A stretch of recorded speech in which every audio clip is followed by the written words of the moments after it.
Kalau bapak maksa kaya, ya pengen kaya betul, rapiin dulu sholatnya pak, 50 rakaat sehari. Ya, sehari 50 rakaat.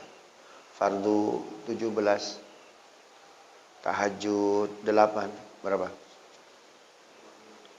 Witir 3, berapa? Ya, qabliyah ba'diyah 12, berapa?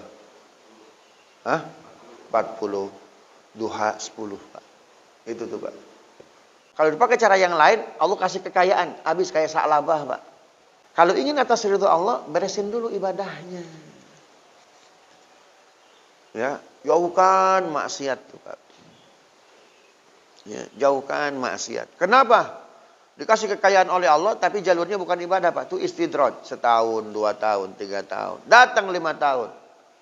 Ustaz, doain Ustaz, utang saya banyak. Lah kemarin dikasih 5 miliar, dapat tender. Sekarang udah 5 tahun, doain, karena banyak apa? Banyak hutang. Kenapa? Hilang pengajian. Kalau ibadah udah bagus, sholat udah bagus. Bapak ngedoanya jangan sekali-kali minta rizki. Jangan. Pak. Ya Allah bayarin utang saya. Jangan. Salah total itu Pak.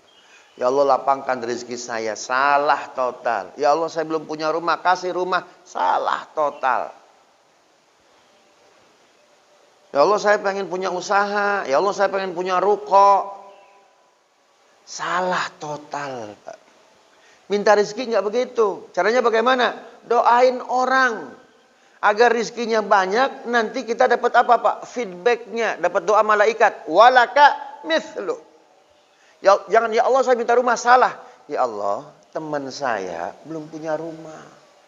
Kasih dia rumah ya Allah. Nanti malaikat ngedoain. Walaka mithlu. Kamu seperti yang kamu doakan. Begitu Pak. Kalau doa dari malaikat. Bersih nggak Pak? Bersih. Gitu tuh ya. Jadi list dulu kita punya masalah nih. Apa? 1 hutang. 2 belum punya rumah.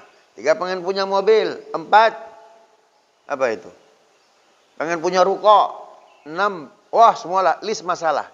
Kemudian cari sahabat-sahabat kita. Teman-teman kita. Yang senasib dengan kita Pak. Dengan masalah yang kita list tuh. Paham nggak? Hutang. Cari teman kita yang banyak hutang. Tapi nggak usah ditanya, bro, ente punya hutang kagak? Ngapain? Saya mau ngedoain. Jangan bilang-bilang, Pak. Hah? Jangan bilang-bilang. Ya. Cari itu, Pak. Kalau dengan doa, ya Allah bayarkan hutang saya, kita cari teman yang punya hutang, lalu kita doakan teman kita, belum dikabul, Pak, cari yang lain. Bisa jadi dia hutangnya ada riba, Pak. Paham nggak? Nah, cari yang lain tuh, yang bersih itu, yang punya hutang. Cari terus, tuh, Pak. Hingga semua teman kita udah kita doakan tuh Pak. Paham nggak? Kita dapat asobahnya. Imam Bukhari juga begitu Pak. Ya. Akhirnya rumahnya mana Pak? Imam Bukhari nggak punya rumah. Tapi dikasih rumah yang luar biasa oleh Allah. Rumahnya siapa? Aisyah binti Abu Bakar Siddiq. Ketika tinggal di Madinah. Coba. Dikasih rumahnya istri Nabi. Di Madinah, belakang Masjid Nabawi, itu ada namanya Masjid Imam Bukhari. Itu rumahnya Imam Bukhari. Rumahnya Imam Bukhari adalah rumahnya Ibunda Aisyah. Coba, Pak. Bagaimana Imam Bukhari dapat rumah itu? Ya Allah, si fulan belum punya rumah. Doakan. Ya Allah, sampai seluruh kawan dia se-Madinah didoakan Pak yang belum punya rumah. Ujung-ujungnya Pak, Allah kasih rumahnya Ibunda Aisyah buat Imam Bukhari. Maka Imam Bukhari mendapatkan catatan-catatan tangan Pak, riwayat-riwayat Rasulullah dari siapa? Jalur Aisyah. Subhanallah. Karena semua ilmu yang dicatat oleh Aisyah berarti plak-tumplak di mana? Di rumahnya. Urusan dunia Nabi tidak pernah mendoakan untuk dirinya.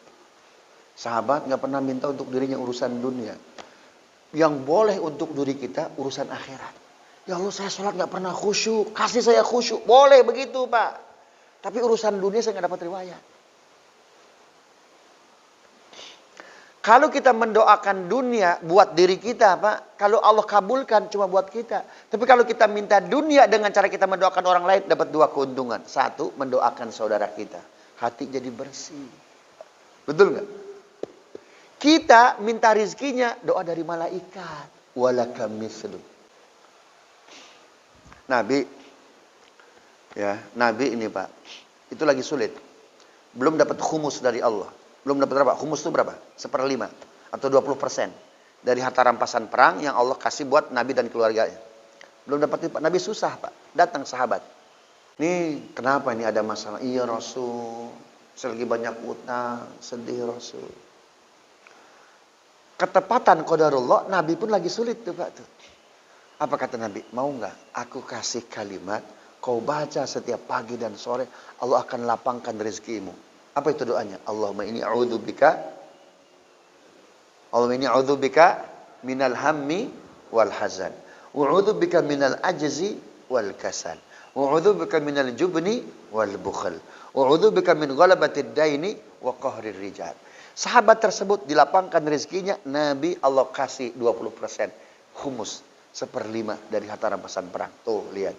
Nabi pernah minta, ya Allah saya minta dong 1/5. Enggak.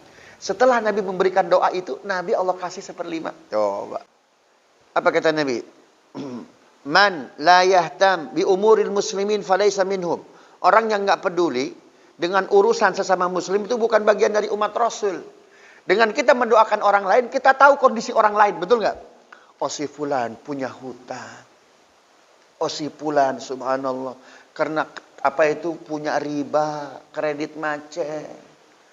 Oh si fulan subhanallah udah seminggu, subhanallah. Itu makannya sehari cuma sekali.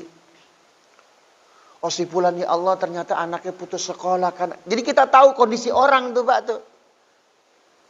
Makanya mendoakannya mesti khusus, Pak, mesti benar tuh, Pak tuh. Ya. Agar apa? Agar kita care sama saudara kita. Oh ya Allah. Jadi kalau kita mendoakan buat diri kita, Pak, itu acuh tak acuh.